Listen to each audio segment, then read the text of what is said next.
You're watching Sports Central, live at Morongo Casino Resort and Spa.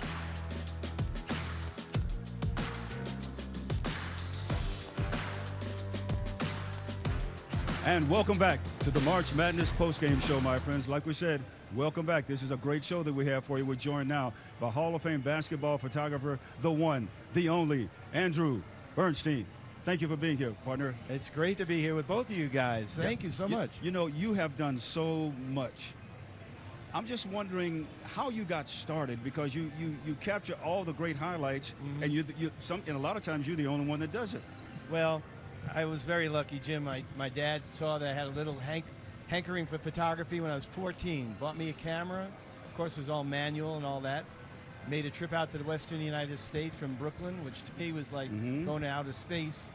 And I found that I could express myself through photography, and it's stayed that way for 50 years. And sometimes it's a family affair, because a few of your photos are here, including Cheryl and Reggie Miller.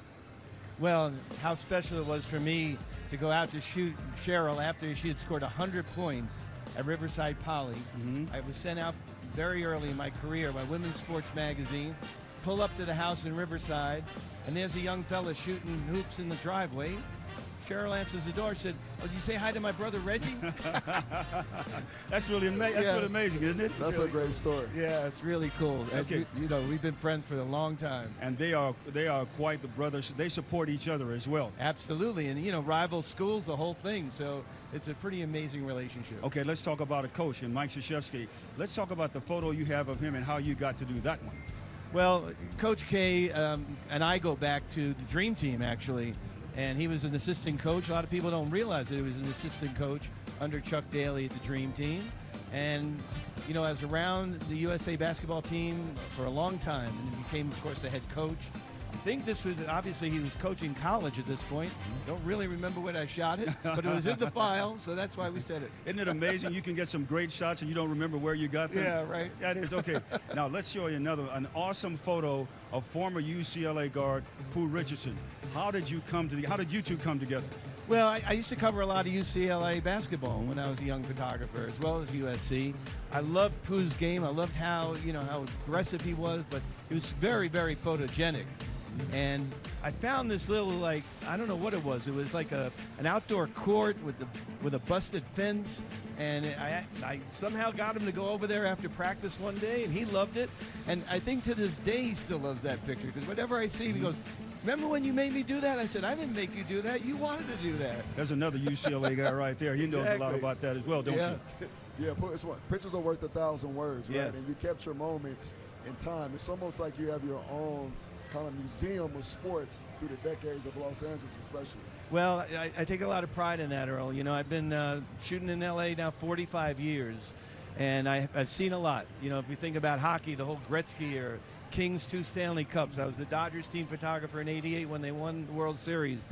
I don't know how many Lakers championships I've seen. I'm the last standing person, this is true, who was with the Clippers in '84 when they moved from San Diego to the sports arena. I'm the last guy standing. So I tell Steve Ballmer that all the time. He doesn't like that, does he? No, well, he's happy that I'm still around. Yeah, you better believe it too. That's good. Okay, of course you've got plenty of pictures of who Earl. That's right. Look at this. Yeah, man. You're looking good there, Earl. Looking good. Yeah, this is, man, you were a great player. I never got the chance to shoot you in college, but with all the various teams that you played with and, of course, coached, I mean, you and the Mamba right here in Kobe's last season, what a great moment that was. That's a big story. In that moment, I was telling Kobe, who I've known forever, I need you to mentor a young kid for me. He has potential to be one of the best players ever, and that was Devin Booker. Yes. So he said he would do it. I sent Devin to the locker room. The rest is history. Yeah, I was there that last game Kobe played in Phoenix, and he actually asked for Devin to come in with your permission. Spent a lot of time with Devin. He said to me, he said, "Andy, watch this kid. He's going to be good." And a year to date after, the next day, Devin scored 70. No way, really? Before the game, Kobe had written on his shoes, "Be legendary." Oh, right. Before the Boston game in Boston, I told Devin, "Be legendary." He goes out and gets 70. Yeah, it's amazing. Andy, you are the best of the best. We can't thank you enough. Thanks so much for what you have done, what you are doing, and what you are going to do as far as your craft is concerned. Well, thanks so much, Jim. It's a pleasure always to speak with you. Be here with Earl. Really brings fantastic. back a lot of memories.